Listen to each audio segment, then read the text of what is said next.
Welcome back. Yesterday I talked about Vancouver and how their trade deadline, what they might look to move and what might end up being good moves for them and what might have more trade value in terms of which players and whatnot. With Seattle, it's a little more clear cut, though. This is a team that absolutely we know will not be in the playoffs this year. They are currently 18 points back at Calgary, and they've played 4 more games than Calgary. So, yeah, the inaugural season, and I've got all these really fun magnets made up for the first season, and Seattle fans likely won't want to look back on the inaugural season unless they do something really smart at the deadline, and we look back next year and say, wow, as bad as the year was for them on the ice, what they did off the ice was smart in terms of how they planned this out, and now things are better. So this is about looking to next season. Now, the salary cap is this odd beast. Every team now has a capologist, and this is why.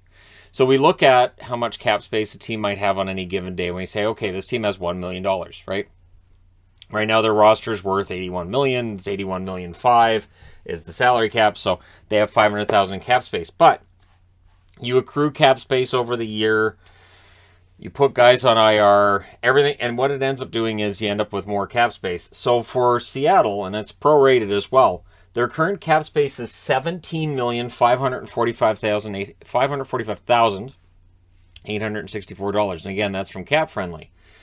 For the deadline, which is almost 2 months down the road, well, about a month and a half now, their deadline cap space currently $37,284,960.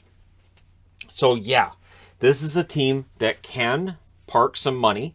This is a team that can absolutely make some big moves at the deadline that make things better as soon as next year.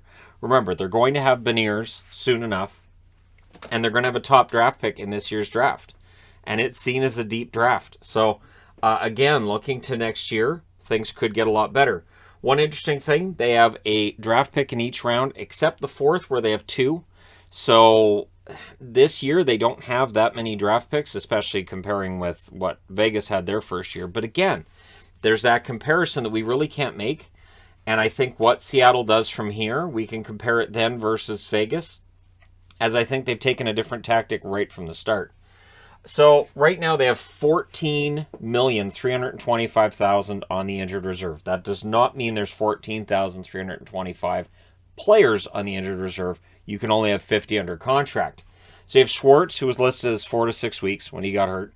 You have Alexiak. I haven't seen a timeline on him. I went through 3 different sites. Kuhlman, no timeline on him. And Tanev is out for the season, right? So that definitely is part of the reason that they have all that cap space.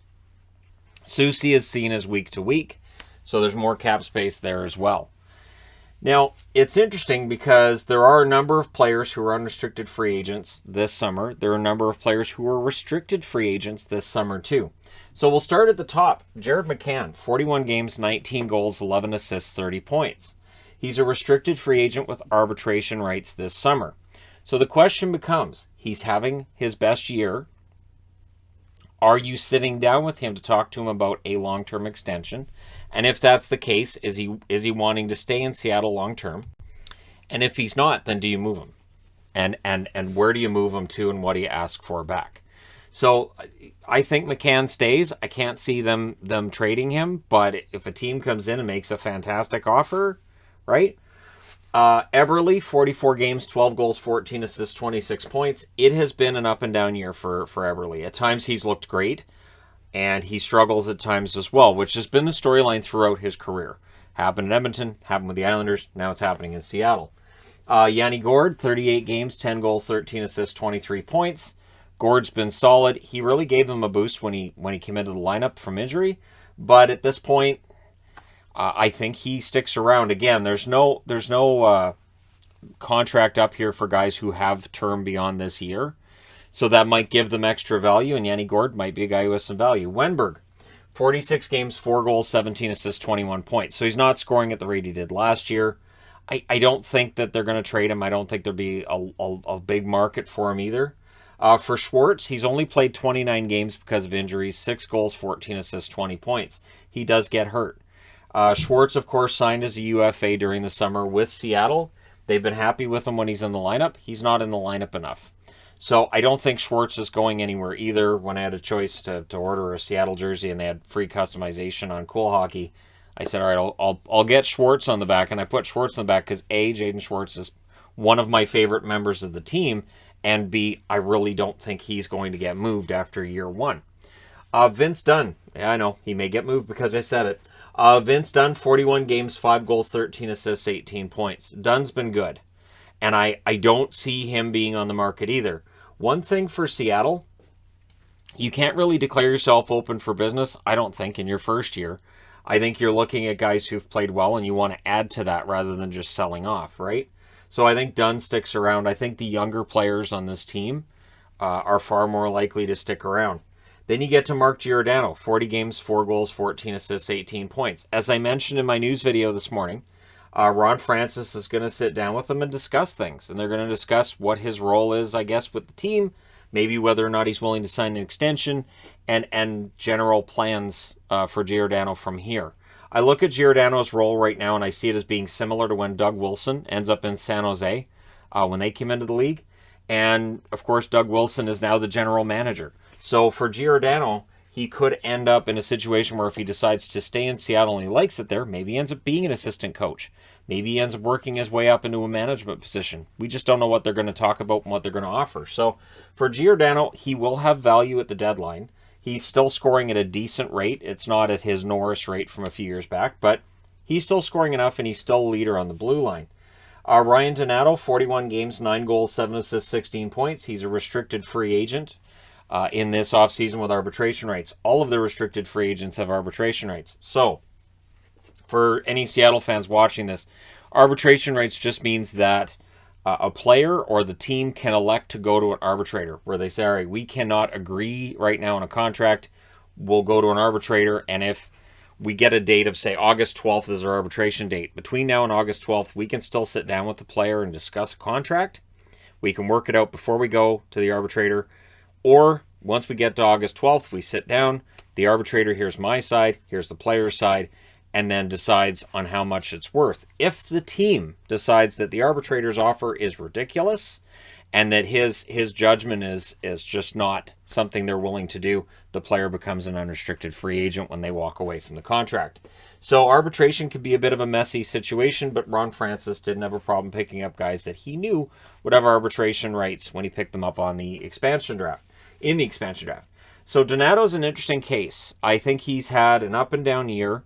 He's a decent enough player. He needs to be top 6 to produce.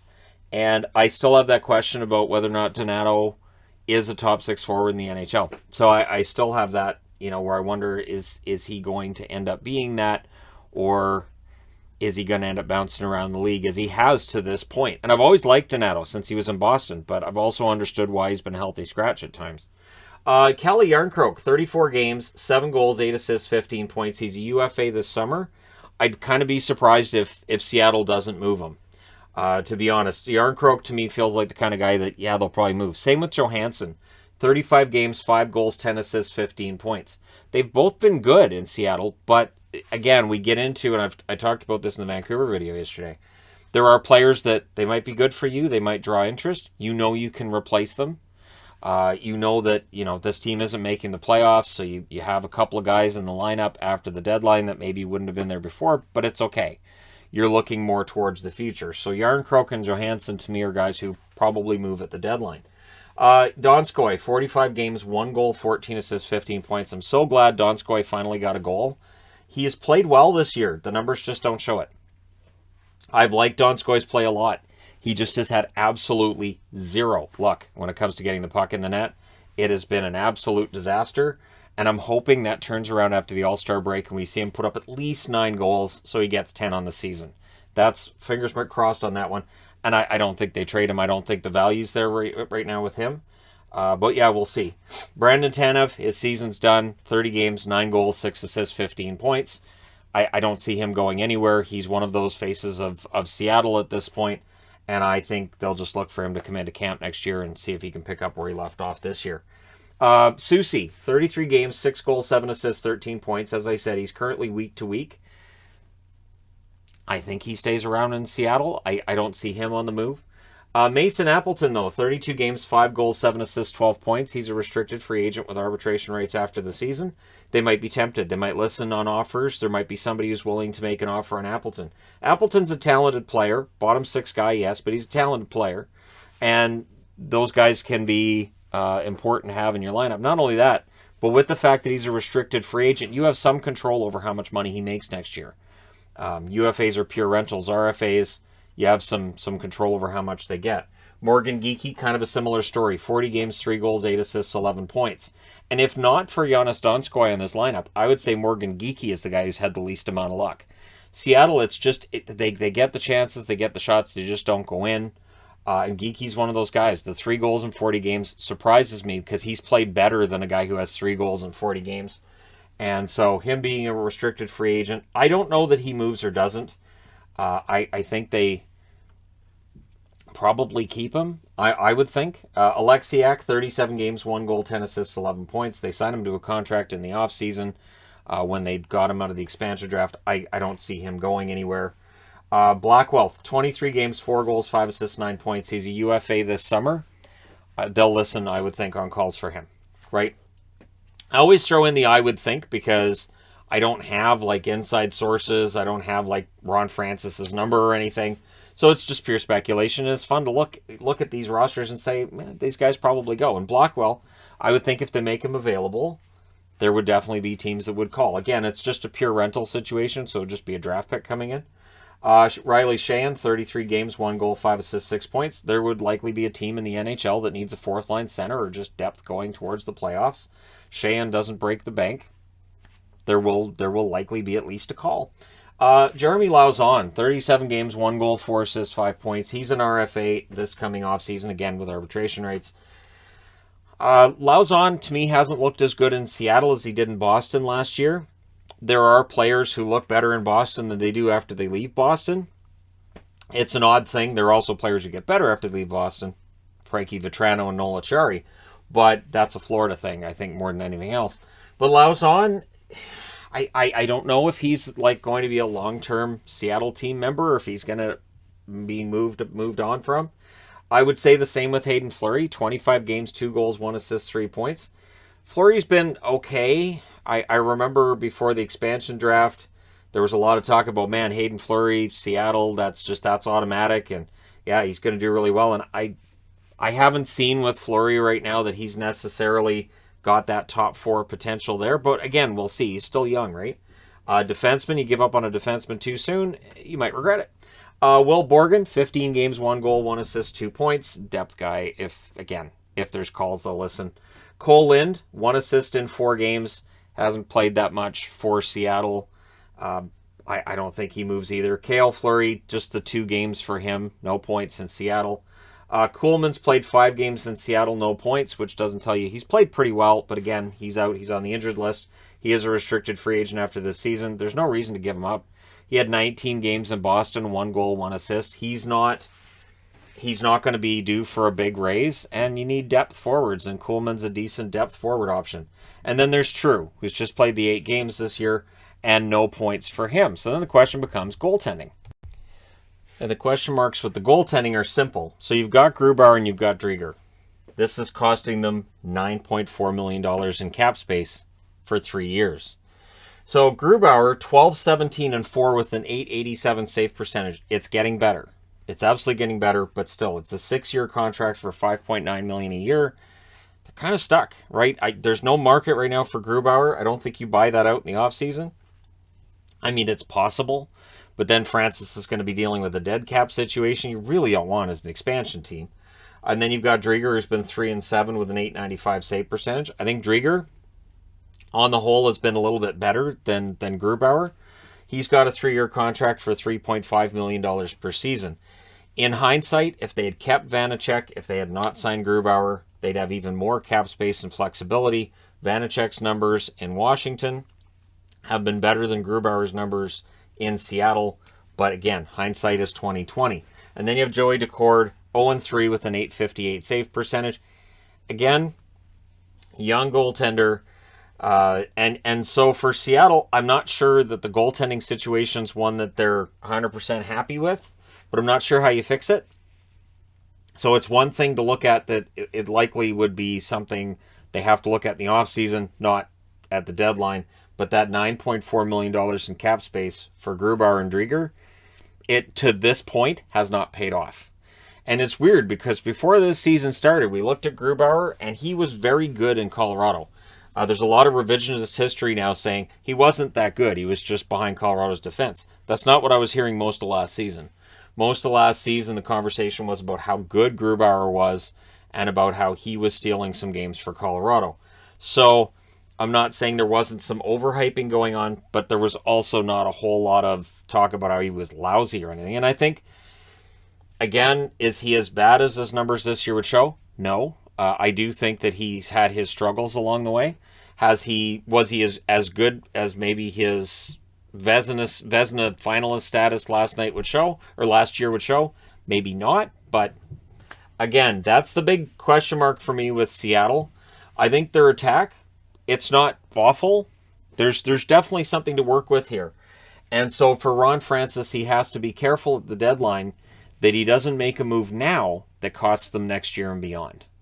And that it's about trying to build this team up. Because again, I think there's a half-decent roster here. I think these are genuine National Hockey League players for the most part on this team. And you can still find a lot of value here. And with that amount of cap space, you can add. You can add in the offseason.